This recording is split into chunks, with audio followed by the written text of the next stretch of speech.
As for the group themselves, the pressure of their careers would lead them down some pretty dark paths. For example, Alvin notoriously became a drug addict, often abusing cocaine and even heroin to get through his shows. What the fudge? Theodore would soon follow, routinely abusing Vicodin, leaving Simon, the sober one of the group. Get to the Alvin and Chipmunk video. Damn, Alvin and Chipmunk's getting exposed. How they broke up. The name Alvin and the Chipmunks. What do you think of?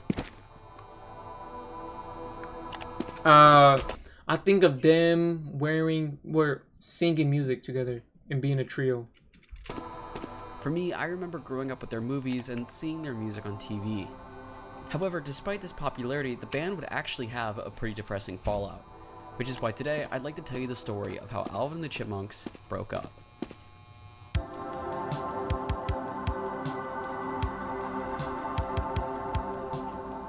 On October 9th, 2015, a post would be submitted to r/Alvin and the Chipmunks, which included the following. What happened to Alvin and the Chipmunks? I know the group broke up, but are they really done making music? As the post said— Wait, they broke up? Wait, when did they break up?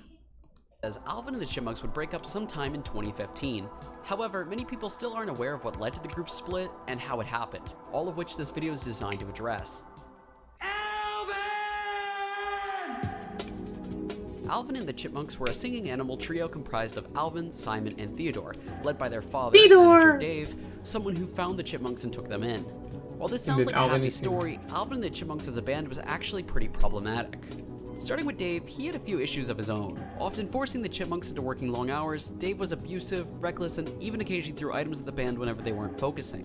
One time, Dave was so mad that he threw a beer bottle at Theodore, which broke his ribs and got him hooked on painkillers. Oh my. As for the group themselves, the pressure of their careers would lead them down some pretty dark paths. For example, Alvin notoriously became a drug addict, often abusing cocaine and even heroin to get through his shows. What the fudge? Theodore would soon follow, routinely abusing Vicodin, leaving Simon, the sober one of the group, trying to keep the band together. While this sounds bad for the Chipmunks— Yo, where did he get this information from? What the heck? So this darker direction for the group actually allowed them to create their greatest album, the Alvin and the Chipmunks' darkest album, Sludgefest. Sludgefest was an album created by Alvin and the Chipmunks that has remained unpopular due to its obscurity among fans. When people think of the Chipmunks, they don't often associate depression and substance abuse with them. However, these were the issues that the band wanted to approach in their newest body of work. At the time of recording, the band was at a place where life seemed hopeless, but the creation of this album would change everything. With themes about drug addiction, death, and loneliness, Sludgefest quickly became the Chipmunks' most successful piece of music. It just wasn't very popular. In one interview with Simon, he described the writing process as miserable. For example, it's said that one time Theodore asked if he could write a song for the album, to which Alvin reportedly responded to by smashing a guitar on his face and telling him to get the fuck out. Yo! In the interview, Simon said, sometimes the group would show up high and sometimes they'd show up drunk. God help anyone who got in Alvin's way when he was drunk. While tension was high in the recording sessions, the actual music in Sludgefest translated flawlessly. Critics raved at his bold direction taken by the band, and it was inevitable they would go on tour, which would actually be the group's final touring ever. Alvin and the Chipmunks' final shows were chaotic at best and pandemonium on average. Aside from the obvious drug problems of the group, fans would be endangered by the trampling mosh pits, various objects being thrown between the stage and crowd, and even the antics of the band members themselves. One time it's said that Alvin threw an amplifier into the crowd because he was tired of hearing the sound of the other Chipmunks. Inevitably, the group would reach its final tour dates, and as quickly as their success came, it would fade. One audience member recounts the final show as follows. Never forgot their last show. Alvin covered himself in shit, stage dived, and walked right out the front doors. Simon and Theodore kept playing their sets and invited people on stage. It was chaos that night, but it was magic you don't see anymore. After that show, what am I watching? Never I don't know, bro.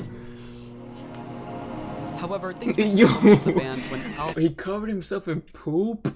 The lead singer of the Chipmunks would take his own life by locking himself into a microwave. After this, Alvin and the Chipmunks officially broke up.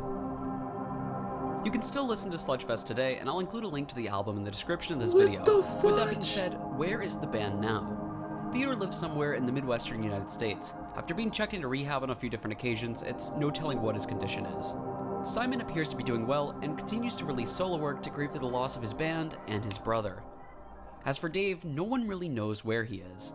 There's a few theories, but nothing's really been confirmed. Man, what the freak is this? With all that being said, even though the group officially broke up in 2015, it's still possible to hear new Alvin and the Chipmunks music. However, it's important to know that those people singing aren't the actual Alvin and the Chipmunks, but instead are people having their voices pitched up to resemble the original band. After Sludgefest, the group never truly made another album. And with that, now you know the story about how Alvin and the Chipmunks broke up. Thank you for watching. Man, I don't know where the fudge this dude got his information. Okay. But hey, shout out to that video. Very interesting. Very interesting though. Rip Alvin, facts, bro. Yo, this dude literally cooked himself alive, literally, bro. He literally put himself in a microwave. Dude, he didn't commit toaster. He committed microwave. That was insane. Oh my gosh. Yep. Rip Alvin. Rest in peace to bro.